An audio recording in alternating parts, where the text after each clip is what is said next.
Welcome back to another video of the Sports Speed Insider, and today what we're going to do is we're going to start looking at how and the process of applying learn, load and execute to maximum velocity exposures.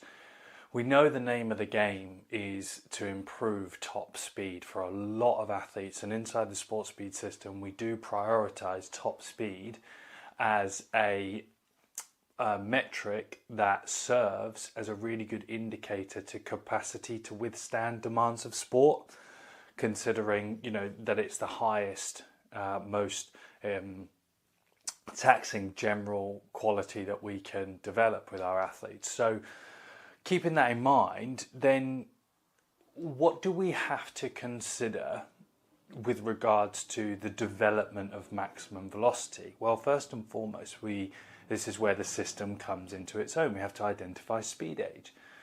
So as soon as we can identify speed age, we can start to understand the relative taxonomy of sprinting at higher percentages as a constraint to which we want to start programming.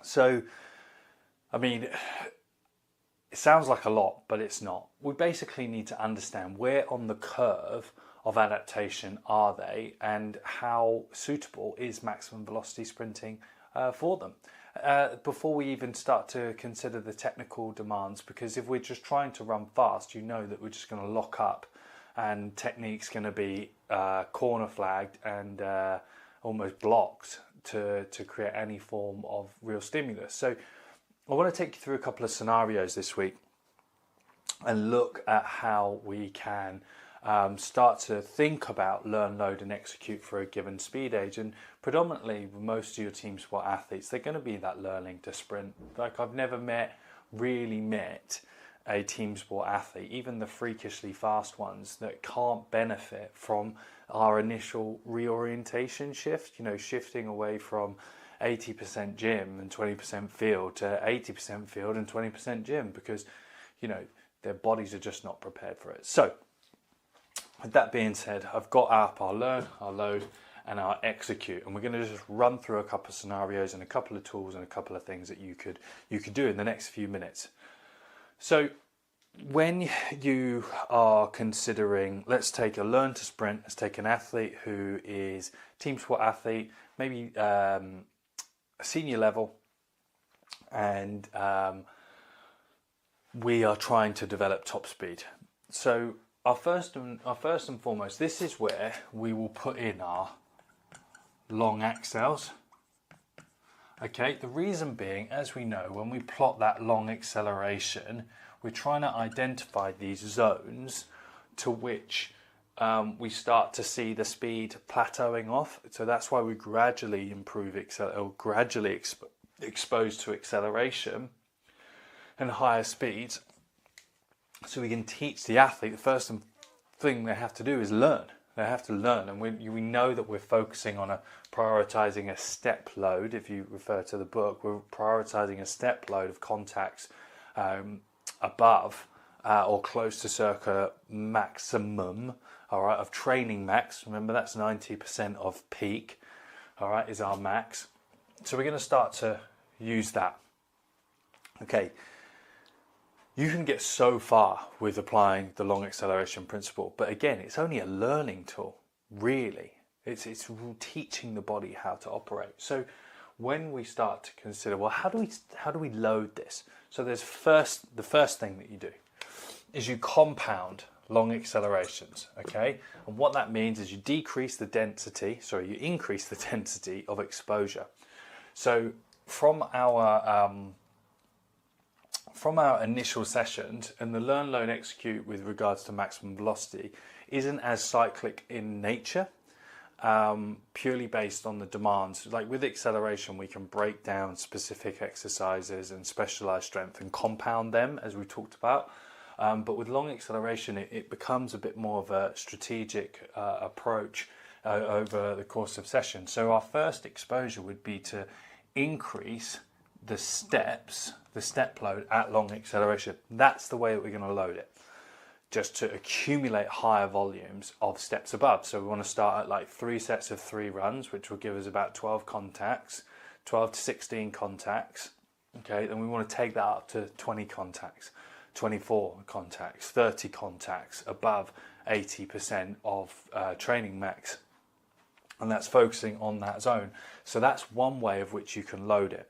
The next way of which you can load it, once you've got through the long acceleration, and you could do an intersession where you use, once they've accumulated to the long acceleration element, you can use them as build-ups.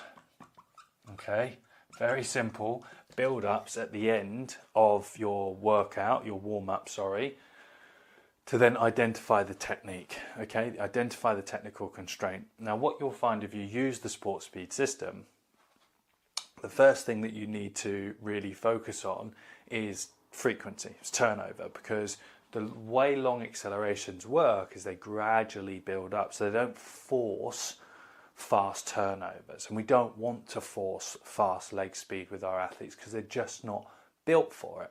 Okay, so we gradually build it. So when we load, this is where we can use wickets or spacings.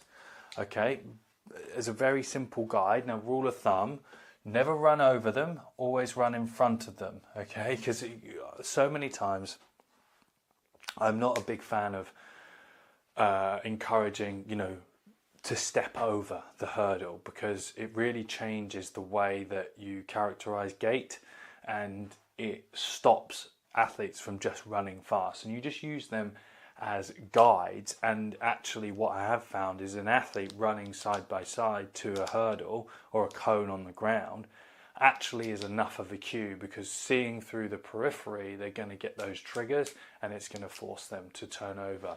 I actually like to use the really small cones to run over as well, because there's just less risk and less stress. So first and foremost, what we want to do is control velocity.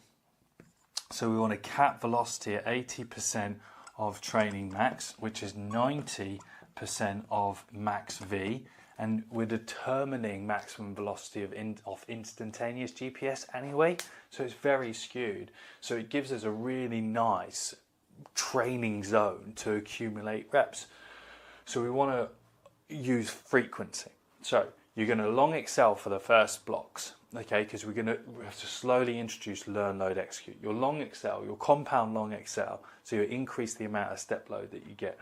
Then we want to start tapping in frequency to create further load, okay, which is going to speed up, because what we're trying to do is decrease the ground contact time and the amount of steps in a given distance that we do, that we would have been doing there. We're not changing speed here, we're changing the way of which we approach speed. And then the execution, as always, okay, we're looking to build towards flies. So 20 meter bleed-ins, so 20 meter run-ins with 10 to 15 meter work zone. And that's when show me here, that is when we go, show me what you can do. Give me the speed, show me if you can take that.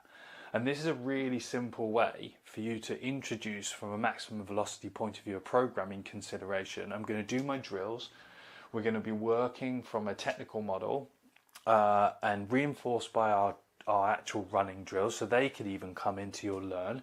But I wanted to give you today, we're going to talk about drills later in the program, but I wanted to give you a real good view of how you would apply learn, load and execute to just running fast or trying to run fast.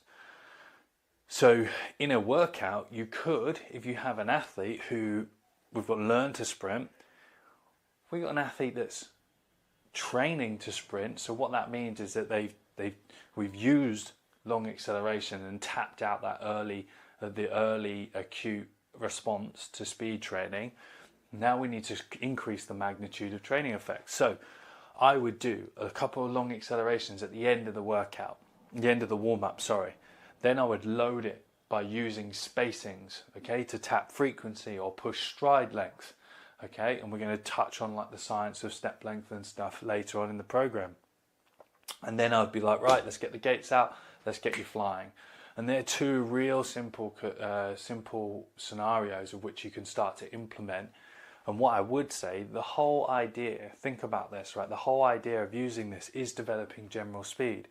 So from a long-term application effect, if you're only doing this in off-season or pre-season, it's really not going to tap or really exhaust itself as a stimulus because of the limited amount you're going to use. And that's key to understanding long-term training effects. So if you were to run that today, I would go out, put your boots on, try it yourself, get through that and see how you get on. And then next week, we're actually going to look at, again, establishing learn, load, execute principles with regards to change of direction and building non-linear sprinting. So hope you enjoy, and I'll see you